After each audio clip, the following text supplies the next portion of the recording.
डर नहीं लगता क्या? कि डर क्यों नहीं लगेगा? मैं कोई क्षत्रिय थोड़ी हूं जो मुझे डर नहीं लगे। सुनो मेरी बात, क्या बोला? यूक्रेन में बैठा अंग्रेज कह रहा है कि मैं राजपूत नहीं हूं। डर तो लागी, राजपूतों ने डर नहीं लागे, बाकी हम दुनिया नहीं डर लागे। तो वो देख रहे थे कि लिस्ट के अंदर राजपूत नहीं है, वो राजपूत नहीं थे।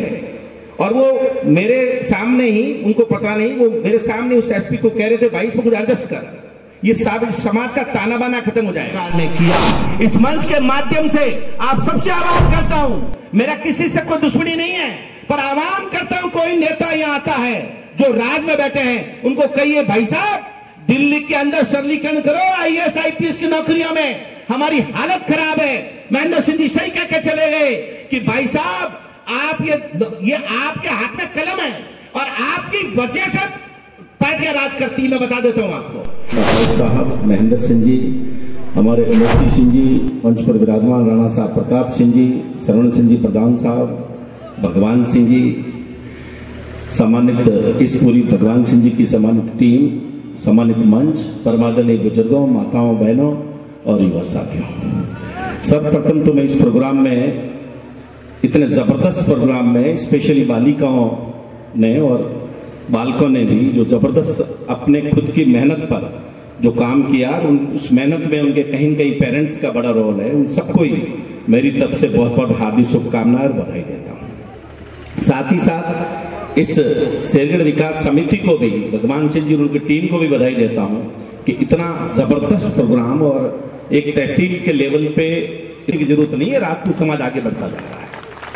हाँ, ये बात सही है कि आज से 40 साल पहले जो स्थितियां राजनीतिक रूप से हमारे पास में थी, वो शायद आज दोनों ही राजनीतिक पार्टियां जो राजस्थान में राज कर रही है, कहीं कहीं राजपूत को पीछे धकेलते जा रही है। समाज में इकोनॉमिक रूप से आगे बढ़ना, समाज में शैक्षणिक रूप से आगे बढ़ना, और समाज में स्पेशली गवर्नमेंट की नौकरियों में अपनी भागीदारी निभाना निश्चित रूप से जबरदस्त इसकी आवश्यकता है।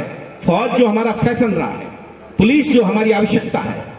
मैं एक बार एक DGP साहब के पास बैठा था, जो शिकर में कोई ये कांस्टेबल की भर्ती थी, भाई दिन में उनका ऑफिस पहुंच गया, एक SP उनके सामने बैठे थे, वो देख रहे थे कि लिस्ट के अंदर राजपूत नहीं है, वो राजपूत नहीं थे।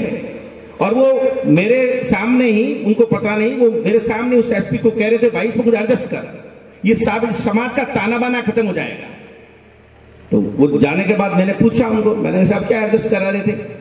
अरे कि इसमें राजपूत आ ही नहीं रहे हैं, और राजपूत नहीं आया तो पुलिस का खेमा ही खत्म हो जाएगा। करण सिंह जी, एक पर्टिकुलर कुछ कास्टें आ रही है, उससे तो समाज में नहीं बचेगा।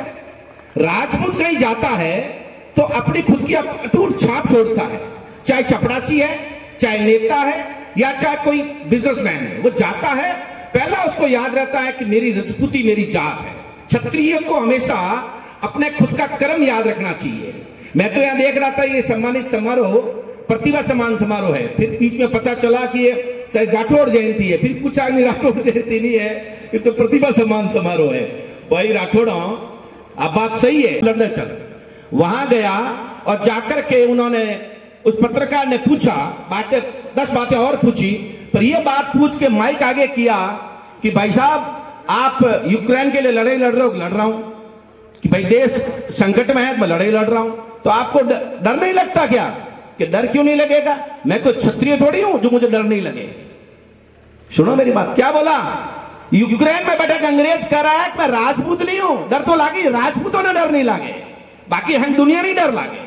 तो आपके लिए गौरवान्वित विषय होना चाहिए कि अपन को आगे बढ़ने के लिए हर हथकंडा अपनाना चाहिए, पर अपना क्षत्रित्व कहीं भी जाए उसमें अपन को कायम रहना चाहिए। हम हर व्यक्ति को, चाहे किसी भी जगह बैठे हैं, ऐसा कोई काम नहीं करना चाहिए जिससे राजपूती लज्जित होती हो।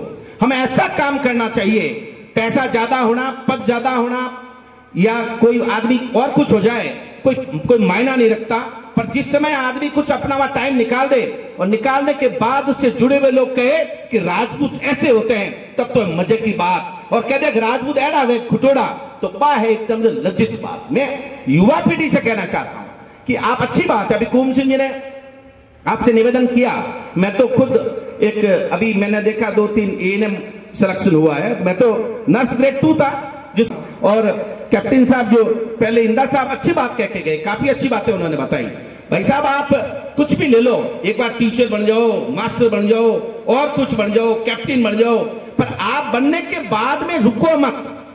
आपको एम तय करो कि मुझे वहां तक जाना है। आप सरकार ने किया, इस मंच के माध्यम से आप सबसे आह्वान करता हूं, मेरा किसी से कोई दुश्मनी नहीं है, पर आह्वान करता हूं कोई नेता यहां आता है जो राज में बैठे हैं, उनको कहिए भाई साहब दिल्ली के अंदर सरलीकरण करो, IAS IPS की नौकरियों में हमारी हालत खराब है। महेंद्र सिंह जी सही कह के चले गए कि भाई साहब आप ये आपके हाथ में कलम है और आपकी वजह से पार्टियां राज करती है। मैं बता देता हूं आपको, अगर आप हट जाओ पार्टी पर कतई राज नहीं आ सकता। तो आपकी नौकरी में 2-4 साल का आपको क्यों नहीं ब्रेक मिले कि साहब एज में सबको मिल रहा है तो राजपूत को क्यों नहीं मिले। और स्पेशली इस माध्यम के मंच के माध्यम से मैं कहना चाहता हूं कि भाई हमें EWS आरक्षण का दिल्ली की सरकार में सरलीकरण चाहिए, वहां सरलीकरण होगा। वो भी बड़े बहुत एक्सपीरियंस वाले हैं महेंद्र सिंह जी, वो भी कारण से बना है। उन्होंने ऊपर बैठे IAS IPS बहुत जबरदस्त है, हमारे लोग तो बहुत कम है। उन्होंने ऐसे उसमें राइडर डाल दिए हैं कि राजपूत कोई बन ही नहीं सकता। तो आपके 5 एकड़ 6 एकड़ लैंड, अब शेरगढ़ की 5 एकड़ यानी 25-30 बीघा जमीन, उसमें क्या मिलता है भाई साहब? जोधपुर में 30 पैसा का प्लॉट, अरे हर किसी के पास होता है। चौपासी के पास सामने था, राजपूत वहां बैठे थे, मजदूरी करते थे, कब्जा कर लिया, पट्टा बन गया, वो 30-60 का पट्टा है। तो आप IAS IPS की नौकरी में आप अपील नहीं हो सकते। ऐसे ऐसे राइडर ने जान करके बनाए हैं, इसको हटाएगा कौन? राज में करने वाले लोग। इसलिए अपील इस बात की भी करते हैं, आप सबसे भी अपील है कि अपने